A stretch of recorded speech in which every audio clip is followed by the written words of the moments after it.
Started. We're going to go ahead and record this for anyone who might not be able to make it today and for posterity.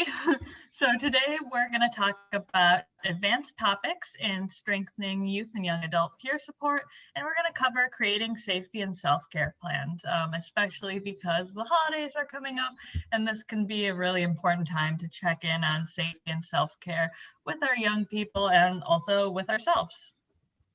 And Caitlin is dropping a link for the survey that we ask that you complete after the webinar. Even if you leave early or if you have to leave early, please just make sure to complete that for us. It really helps us out. So this little learning community is being put on in collaboration with the MHTTC, the Northwest MHTTC, specifically that little brown region up there in the left-hand corner. And here is just a little map of the different regions that make up the Mental Health Technology Transfer Center network.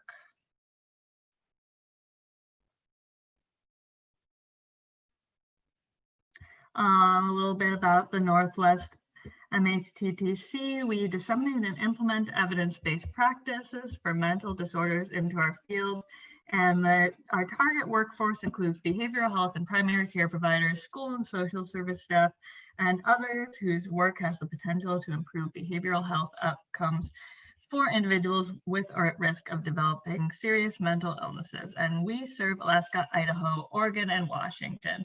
But of course, we welcome anyone else who wants to sit in from other regions.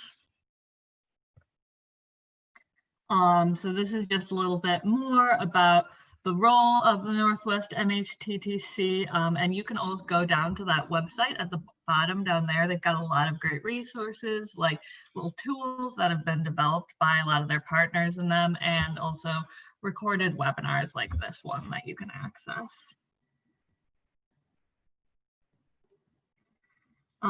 Yep, and here are some examples of that. There's always links to live training. Their website also will have a little calendar of news, like upcoming events. These will always be on there, so you can check in on what date you can find these.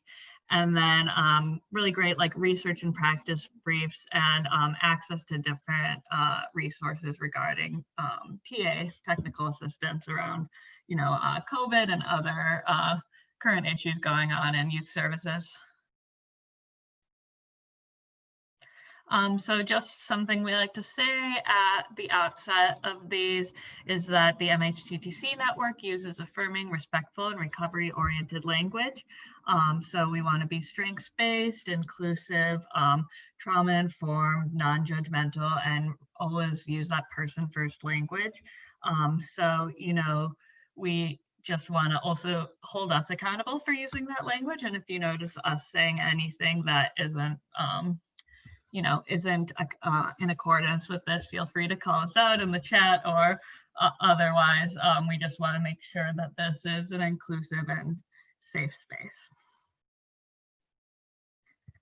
So we'll just do some quick introductions, especially for those of you who might not have joined us before on these consult calls. That's me on the right. My name is Maria Hermsen-Kritz. And like Caitlin said, I come from the world of youth peer support. I spent a little over 3 years as a youth peer support specialist, working in a drop-in center environment where I also supervised other youth peer support specialists who were working in the drop-in center and also going out and doing community-based peer support with youth all over the county I worked in. And those are my two pets there, Twinkie, my Chihuahua, and Clarence, my cat. We like to put our pets on here because ever since we've been working from home during COVID, we've just find they like to pop in unexpectedly on our webinars. So we'll just call them out ahead of time so you know who they are. And I'll let Caitlin introduce herself. Hi, everybody. Thank you, Maria. My name is Caitlin Baird, and I use she, her pronouns. I'm a program manager with Pathways to Positive Futures, and work with Dr. Janet Walker and with Maria on various trainings and research interventions to help youth-driven practice. I also was a youth peer support specialist. Actually, Maria and I worked together at our previous jobs, and I too was a supervisor of youth peer support specialists who are supporting young people in the community and in wraparound practice. And I actually started as a youth partner working with youth and young adults who are participating in wraparound. Those are my pets, Polo and Jude. Polo is actually under my desk right now. And he kind of likes to do this thing where he like plays with the wires on the computer, and sometimes he gets a little tangled. So if you see me pop down, that's what I'm doing, is trying to help Polo not get so tangled up in the wires. And Jude is eating her food on her cat tree right next to me. So if you hear some meowing or some weird noises, that's probably what it is.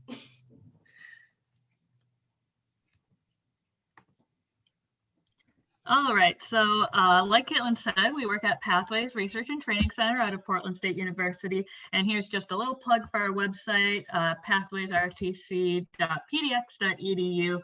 And we've got a lot of cool tools on there as well, such as some of our e-learning tools. Those are really great to work on by yourself or with your team, just to do some practice on youth-driven practice and strengths-based practice and all those good things. We also have some cool comics on there, as well as other, like, some of our research work that we've done. So feel free to check that out. We encourage it. We'll also throw this recording up there afterwards. Logistics of this real quick for anyone who's not been on the last few. We have these meetings every month at this time, third Thursday, 10 to 11 Pacific time. We ask that you register each time. We haven't really had an issue with too many people being on, so don't really worry about all that. But if they ever did get too huge, we would probably have to, not be able to have everyone on, because I think we have a cap of however many participants can join. But we will be recording all the calls and making them available, and we really want these to be collaborative. So if you have any resources related to the subject, please share any resources, questions, topics of interest. If you have any scenarios you want us to discuss related to youth peer support, you can always email us ahead of time and we'll share them on the call. And then lastly, we just ask that you try to maintain confidentiality if you're bringing up anything related to your own practice. Just, try to make sure we're not saying any specifics of youth names or anything like that. Okay, so here's our agenda today. We'll start off with a little discussion, talk about prioritizing safety as a team, as your team of youth peers and everyone else.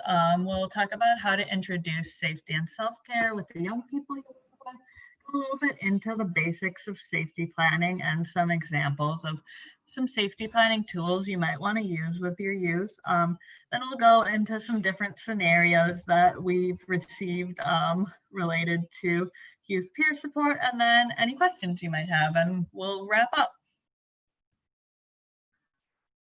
And if anybody has any other topics or specific questions for this call, please feel free to go ahead and put it in the chat.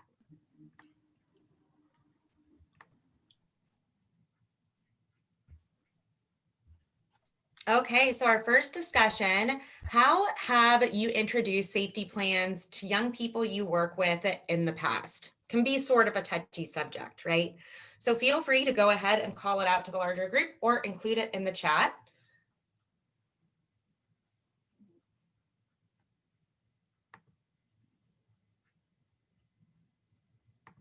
Maybe Maria, do you want to start us off and talk about how you would do that with young people in the drop-in center? Sure. I mean, I think it depends on the circumstances. When I was starting off, I didn't really know what a safety plan was. So I think a lot of the times when I was introducing it, it was when a young person was already in crisis, or, it had introduced their suicidal ideation to me. So I was having to, go through the assist model that we used for suicidal intervention. And then by the time I got, through that, I would be introducing safety planning, and I'd usually bring it up as, okay, so I care about you and I want to make sure you stay safe tonight, something like that. So what can we do to make sure that happens? And would you be okay with writing that down, And then later on, I think it would be something that I recognized was important to have like ahead of time and do a little bit more proactively. And I would start to work on with some of my young people ahead of time. And I would kind of just like use my own like lived experience, I guess, or story, and be like I know, like, when I get into like emotional crisis, or when I'm really upset, it's like hard for me to know what to do, because I'm like really overwhelmed. So it just helps me to have things written down ahead of time, or have like all my coping strategies in one place. So do you think that would be something that would help you, something like that? Awesome. Yeah, so really normalizing it for them too. Sadie from the West Virginia Wraparound Program says not only do they have 2 cats, but they like to talk about safety and then do a worksheet that they can use as a reference on what to do, call hotline numbers and after hours numbers, which is always really important. And then reminding them that putting their plan in sight when they're not sure what to do in a crisis. I think that's great. I know when I was working with young people, a lot of the times there were safety plans that we would create as a part of their wraparound team, but sometimes the plans were relatively minimal, and there were even some plans that would just say, call 911. And so usually I would work with my young people around, well, what are the steps that we want to take before that happens? Because a lot of the youth that I had worked with had already had 911 called on them multiple times when they were in a mental health crisis, which we know is not the best intervention for young people or for anybody. So we would often talk about what are the steps that you can take before then that will really help to help you come out of that crisis. Can I say something? Yeah, of course. Sorry, I cannot talk today. So another thing that we used to do, or we still do, so as a peer support, I make the plan with the youth, of course, but as a facilitator, they will make a plan with the family and the youth to kind of like, this is what we're going to do, like put on the refrigerator, the worksheet, like this is who to call. But sometimes we also kind of act it out. Like one of the youth we acted it out, like say, I'm trying to think of a scenario. I can't think of it right now, but we'd act it out and kind of like, this is who I call, this is what I'm going to do. So I kind of help them to kind of, know, but sometimes in a crisis, you're just, going to be flustered and things are going to be chaotic, but having a space in someone's house or in your room to know where your safety plan is always good. And another thing is, like, I'd also help parents by managing the environment, because I used to be a treatment support specialist. And so we would manage the environment, and I teach parents that don't know how to do that to, do that ahead of time. It saves time in the end, and that way you're all prepared. Okay, I'm going to stop talking now. No, I love that you shared that. First of all, I think that practice is super important for youth, right? So being able to sort of like practice what their safety plan is and go through those scenarios is a really cool strategy. And yeah, the safety plan isn't just for the young people, right? It's for the whole family. So making sure that you're helping the parents manage the environment. Also, if there are siblings in the home. I know that I worked with a young person where the dog was even a part of the safety plan. So making sure that you're involving all of those pieces is super important. Thank you, Sadie. And it looks like Justo, I don't know if I'm pronouncing that correctly. Please correct me if I'm not. Recently had a young person that was suicidal and implemented a safety plan that included warning signs. Super good idea. Coping skills, identified support, and included talk lines and the family as well. I think that's really fantastic. Okay, Well, we're going to move on to our next piece. Great shares, everybody.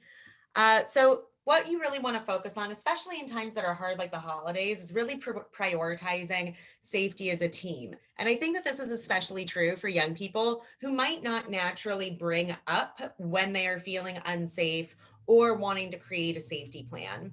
So working with your team to identify young people who may be particularly vulnerable due to things like lack of support or new triggers or a heightened risk of crisis, and work together to identify strategies to support them. I know just a lot of the times in my work, when I was working with young people who were a part of the foster care system or LGBTQ youth who were not accepted by their families, as well as youth who were experiencing homelessness, this was a really critical time for them. And they didn't always feel like they could reach out directly because they have a lot of that self-reliance already built in. So making sure that we were introducing safety in a way that felt conversational was really important, and that we had different like days, times, things like that, when our team was going to be available to support youth at any time. So who is answering like our after hours call? How are we redirecting young people when they're getting in touch with us and they're in a time of crisis? Do we make sure that we have all of the safety plans in one place that our team can access in order to support specific youth? And identifying local resources that are really culturally responsive to young people, that are doing things like providing food, housing, and crisis support. So we're going to go ahead and put you all in some breakout rooms to talk about what are some of the more vulnerable populations that you work with, and what are some ways that you go ahead and support them. So there should be about 3 to 4 people in a room.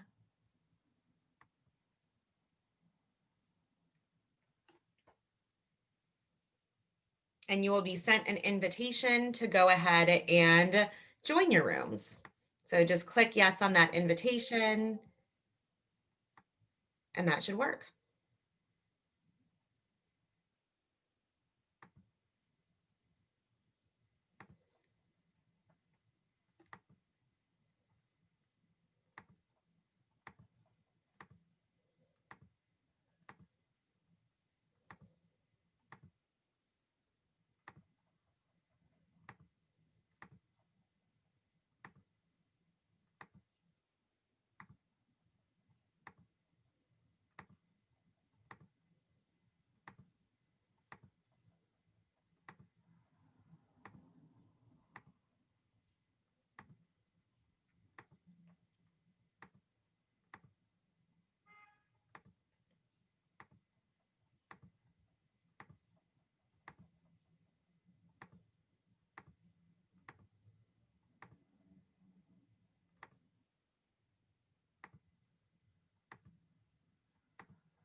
If folks are having trouble with the breakout rooms, just go ahead and let me know.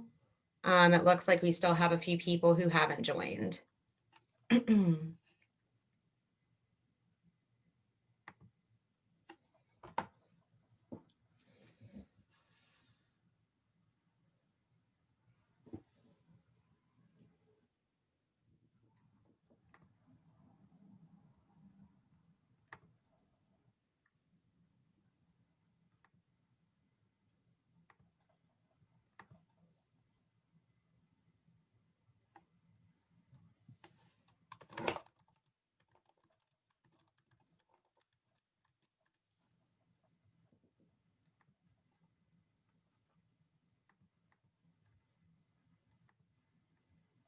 Okay. I'm gonna give them like 2 minutes in the breakout room.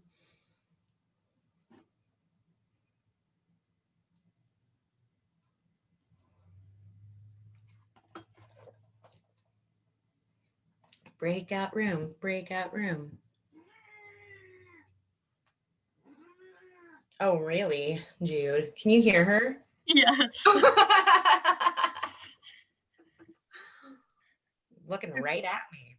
Singing along with your breakout room song.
Okay, we're just waiting for folks to return from their rooms.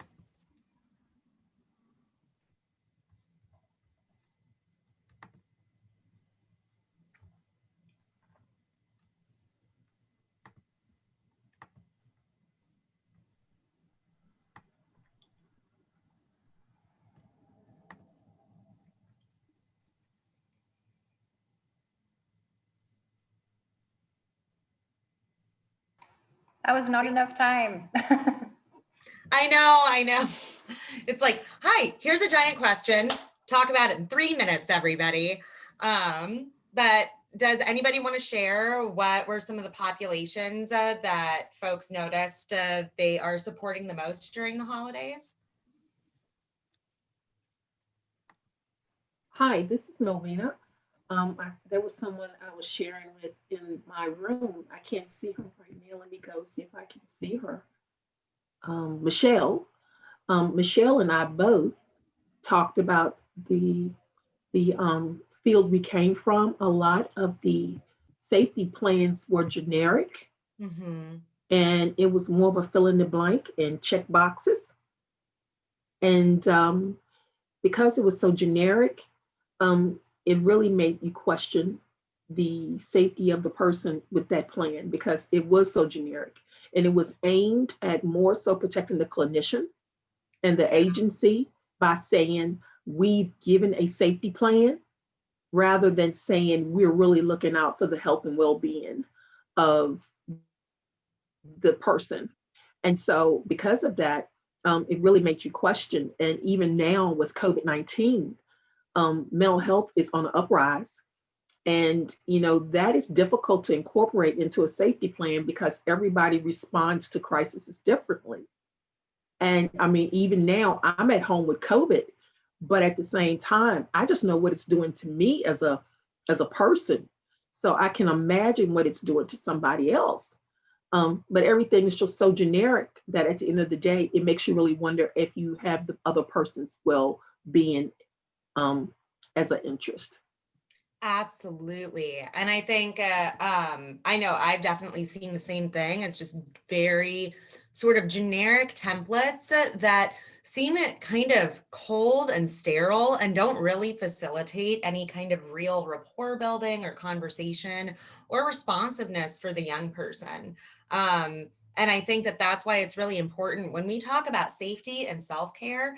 These aren't just how do we check our boxes and make sure that we're having a plan, but how are we really connecting with things that are going to be working for that person? And how do we even make the plan something that is creative, innovative, and almost exciting for them, something that they want to practice if they are feeling like they are experiencing a crisis, or even if they just want to do some care for themselves, right? Safety plan doesn't always have to be like, what hotline will you call? It could be, what activity are you going to do if you're feeling like you're triggered or something of that nature. which a lot of my activities, when I feel like I'm triggered, I just do anyway, like go for a walk or take a bath or something like that. So safety and self-care, I really think go hand in hand. And yeah, we want to make sure that they are individualized for each person. So I'm going to toss it to Maria to talk a little bit about introducing the safety and self-care plans. Thanks, Caitlin. So when we're introducing safety and self-care to youth, like I mentioned before, this is a great time to use your peerness. And when we say peerness, we really mean just your shared lived experience. And if you're a young person, your shared youthiness, your closeness in age to the young person, just that mutuality that being a peer brings. So when you're introducing safety and self-care, especially during these weird times of COVID-19 and this kind of unprecedented holiday season, this is a good time to use your peerness and kind of normalize, like, hey, this is a really weird time for everyone. I know for me, like, I'm a little concerned about, like, how am I going to cope during the holidays? So this could be a really good time to just have a plan in place in case, things get weird and, like, I have an emotional crisis. Like, you could even share some of the things you've put on your own self-care safety plan, just to kind of introduce it and make it seem, not like a big scary thing or, just something that's like really intense, but just something that's normal and just a normal safety plan that anyone could have, And then you really want to support the young person to identify their own concerns and anxieties and triggers around the holidays, specifically when we're thinking about these upcoming few weeks. You want to set expectations and boundaries around your own availability. I know, like, a lot of times during the holidays, staff availability is lessened, just because people are taking vacation time or going to visit family or what have you. So it's a good time to, like, let the youth know exactly when your phone is going to be on or off, or, exactly when the drop-in center is going to be open, who can they call and when. I know something that I would do with my staff is we would have, like, certain times when like my phone would be forwarding calls to a different staff's phone or vice versa, so that people could just have that time when their phone was off and they wouldn't have to worry about being on call 24/7. So that I would make, like, that connection ahead of time with my young person and that other staff. This was a lot easier in a drop-in center environment because they usually knew the other staff, but, like, look, I'm not going to have my phone on the 23rd through 27th or whatever it may be, but Eddie's going to have his phone on, so he might be able to answer, he'll be able to answer the phone if you call me. So they would just know what to expect. And then you might want to help the young person identify supports and coping strategies, that fit their different concerns and anxieties and triggers around the holiday times, and how might these look different than in previous years. And we've been talking about this with safety plans in general during COVID because, some coping strategies might not be as accessible, or the way they access support just might look different with social distancing and COVID. So just helping them think about, what supports are available, if they need to go stay somewhere else, is that accessible, and how might they need to adapt their coping strategies that they might have used before. Okay, well, I kind of just went over this, but yeah, peerness refers to a young person's ability to relate to a young person using their lived experience and their proximity and age and their generational experience, and their shared knowledge of youth culture, right? So when you're a young person, youth peer support specialist, you're generally kind of close in age to the youth you're supporting, kind of in that same shared generation. So you have that shared knowledge of youth culture, maybe technology, you might dress a little different than the other professionals they're used to. So that's what we mean when we say peerness, as well as that shared lived experience that might not be exactly the same or mirror the youth's experience, but allow them to relate to you. So I guess our question here was, how might you use your peerness to help a young person create a self-care safety plan, or have you ever done this, and what does that look like? Let's see, add some chats.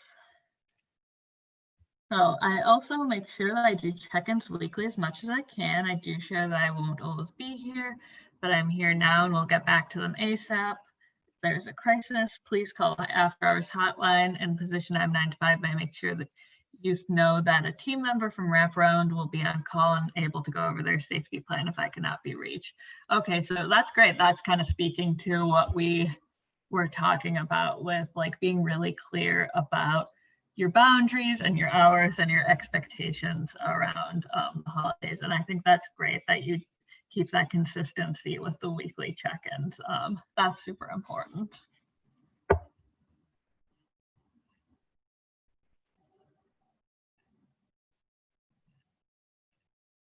Anyone else have any thoughts about using peerness for introducing safety planning or self-care?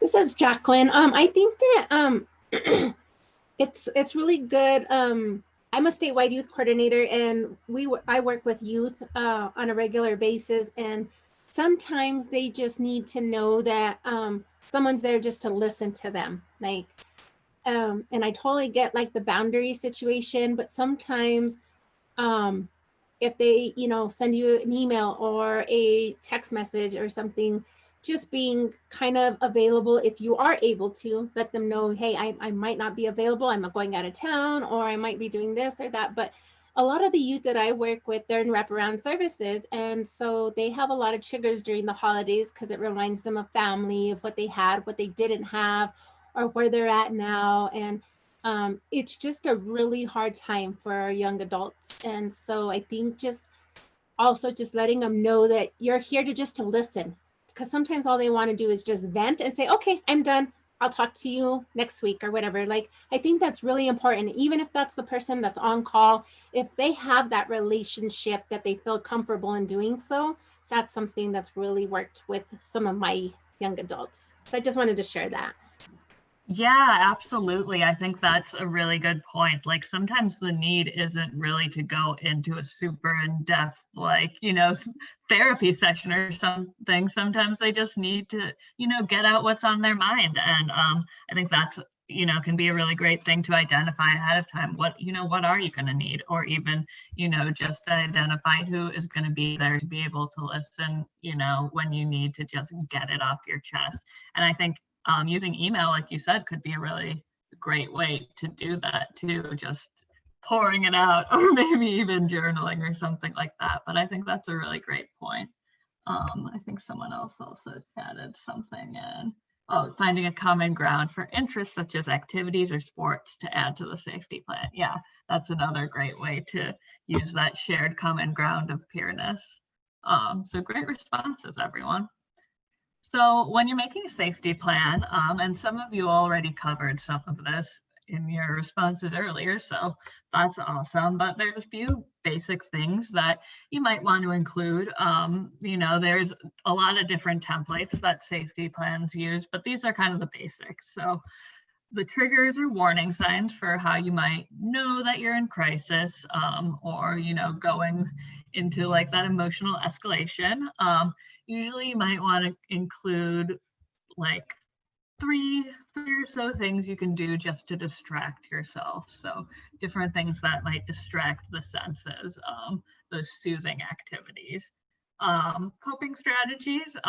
Usually you can think about coping strategies that the youth can do by themselves, or coping strategies they can do with a support with other people. Of course, people I can reach out to is a big one.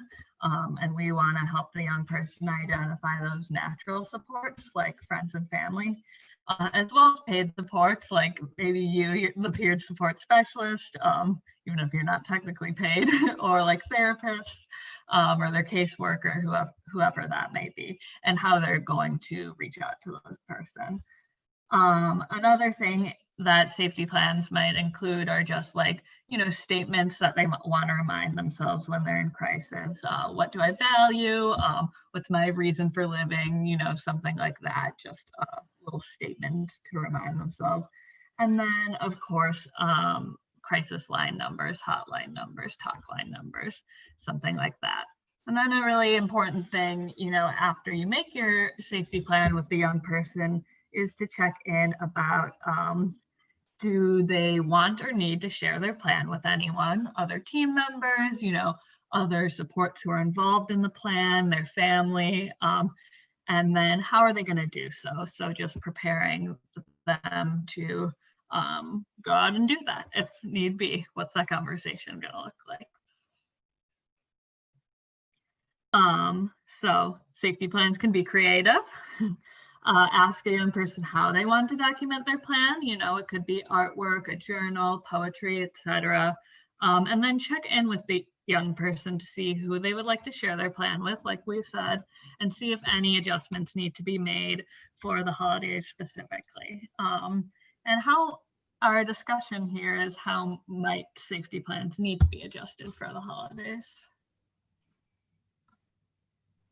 If anyone has any thoughts on that?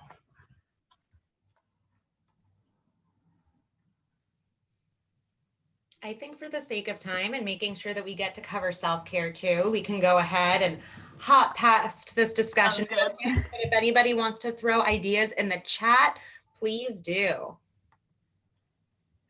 So here's just an example of a cute little safety plan.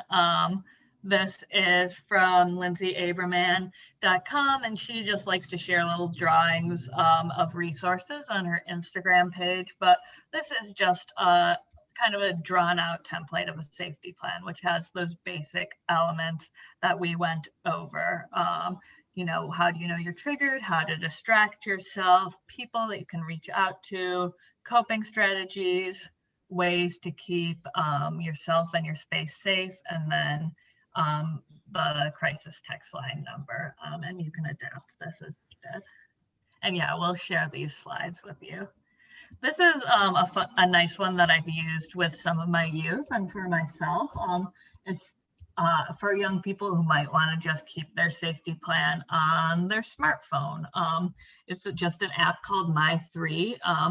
So when you open up the app, it just has like 3 people that the young person has identified from their contacts that they want to call during a crisis. And then it also has a safety plan in the app where they can identify, their warning signs, coping strategies, distractions, and then those 3 people. So they can edit that in the app and then access that just from their smartphone for you who might want to use technology. Okay, do you want to do this activity? Do we have time? Yes, I think that we do have a little bit of time, but we might skip some activities that come up towards the end. So y'all are going to be put into breakout groups. And we've had some really rich discussion around this already, but I think talk about what kinds of safety plans you'd like to implement with youth and how you would introduce such. And then we'll come back and share reflections with the larger group.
So I think what I might do, Maria, is for the scenarios, we can just write up some answers and put them in the follow-up email.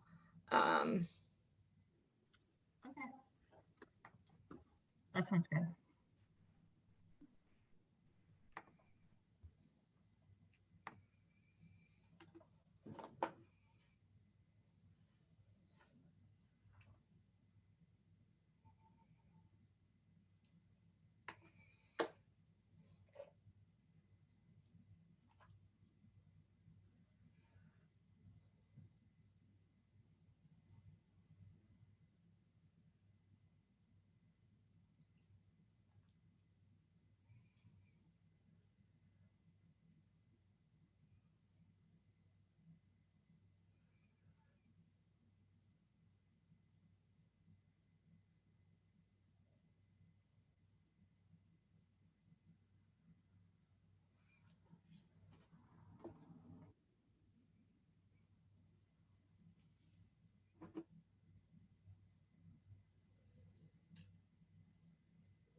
All right.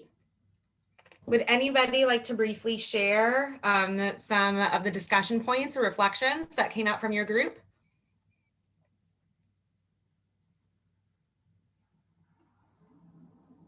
Hi, this is Melvina again. Um, I shared with Michelle and a couple other folks, I have kind of um diverted from the safety plan to a sense of um I'm just maintaining contact on a regular basis, whether it's by phone, Google Meets, Zoom, texting, whatever it is. And I've kind of put it out there. So I do have some clients they will call 4 or 5 times a day. But if that's what it takes to keep them grounded, then that's what I'll do. So I've kind of stepped away from that safety plan as far as communication and made myself available, but with time constraints. And so that has really helped. And I've gotten calls this morning, emails, texts last night. So I've just kind of made myself more available. And I have found that some of my clients are just calling me just to blow off steam and to cuss me out because they don't want to cuss the neighbor out. Or they, they are bored and they hate virtual school and Mhm. it is not working. And so I'm just the sounding board. And I figure if that's what it takes, then that's what I'll do. I love that. I mean, definitely that's meeting a need, right? I know that when I was working with youth, it was the same thing. Sometimes it was just like, nope, I'm going to call you and vent about this so that it doesn't turn into a crisis. And something else that I really appreciated about your response, Malvina, is that you are using multiple lines of communication to get in touch with youth. Because a lot of the times young people like are not super keen to talk on the phone or write an email. So text message, Google Meets, all of that. I think that that's really important too. Yeah. Thank you for sharing. Caitlin, it's Jacqueline. Again, like I was talking about earlier, I have a youth that's in wraparound services, and so she had a team meeting, and I wasn't able to meet that team meeting because I was working on a deadline report. But after the team meeting, like I was able to text her and ask her, hey, how did it go? And she was like, can I call you? And I'm like, oh my gosh, I know right away it was not good, right? Yeah. So she calls me and I tell her, tell me about it. And she just went and she spilled it all out. And then I said, okay, you brought all these things up. Tell me something positive about this negative topic that you brought up. Tell me, why do you think that they brought this up? And like, so we talked about it, and then she says, I didn't think about that, or I didn't realize that, because they asked her to jot down like her doctors and her doctor's phone numbers and things like that. She's like, why do they need to know that information? It's none of their business. And I said, well, maybe it's more to help you, like for you to post it on the refrigerator. If something happens, your boyfriend will know what doctors you see or what medications you're taking. Like, she's like, oh, I didn't really think about that. So again, just hearing them out, and then because most of the stuff that they're saying is negative, so try to bring out the positive, and all the negative stuff they brought out really, really helps. And then they're like, oh, that's right. And it just calms them down, and you're not on either team, right? You're just kind of just being that neutral person, and then they're like, okay, have a good weekend, I'm good to go, or and just listening. I mean, I don't do a whole lot of safety plans, but because I'm not in that position, but I do hear them out and I do participate with their safety plans. And so I'm just thinking that, again, that's something, just taking the negative and trying to bring a positive. Definitely. And I love that too, that you're really just listening, right? And then helping them sort of reframe it, think about some things that are going well or some reasons behind the plan. And I think it's really important that when we're doing any kind of planning with youth, that we're really focusing on the what and why of the plan. So if we're asking them something like, write down your doctor's information, explaining why that might be important or why that might be helpful is super crucial, right? So we have a little question here because we're going to get into self-care. So what are some activities that you do for your own self-care? And it looks like we have some messages in the chat.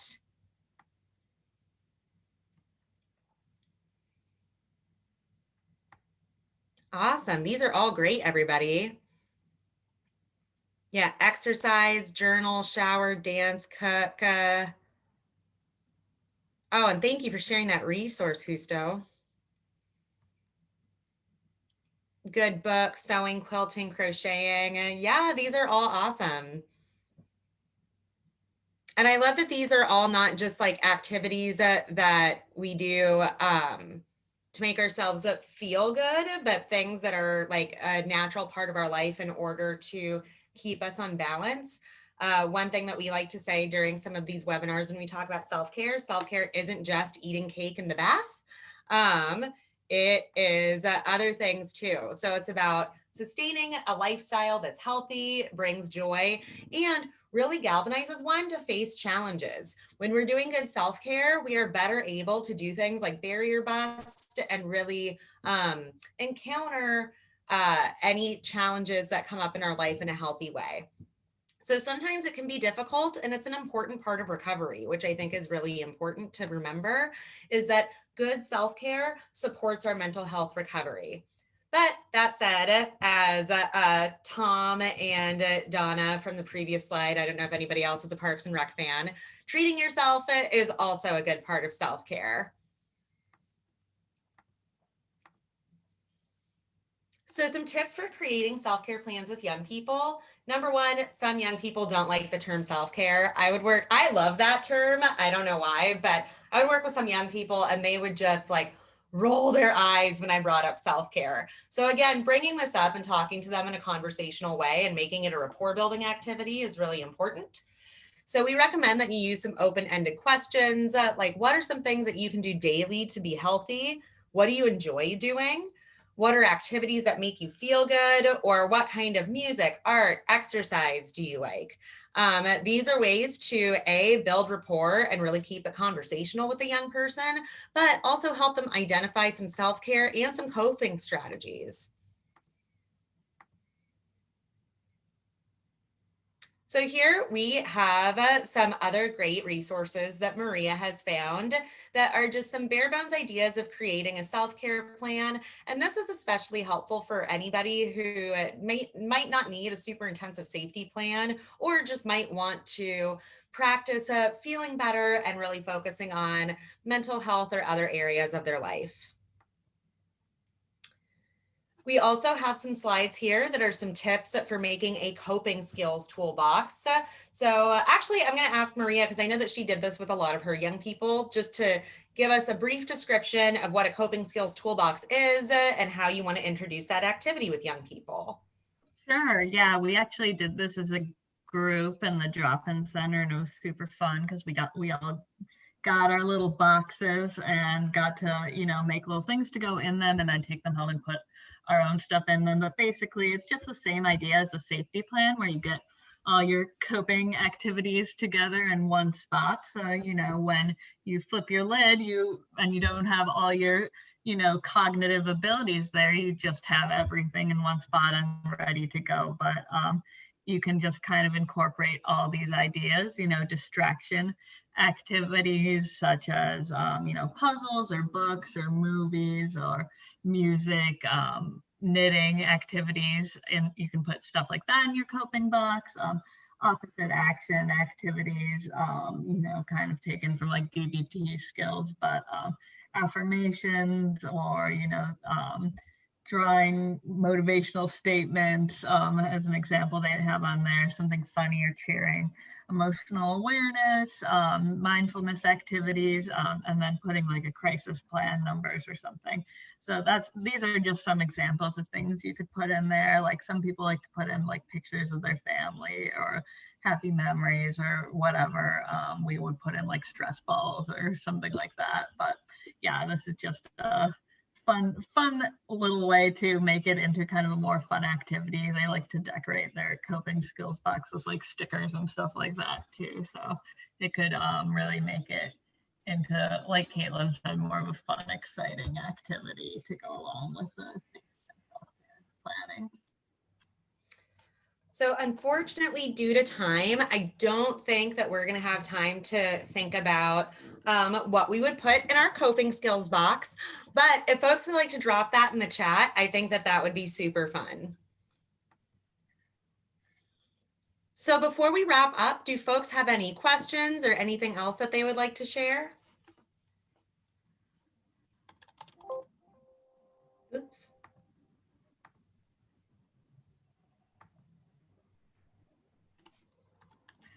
Gum, that's a good one. Yeah, like mints or tea or anything like that is always a good one. And slime. We made slime at the drop-in center too and put that in our coping skills box. One time, So I love that.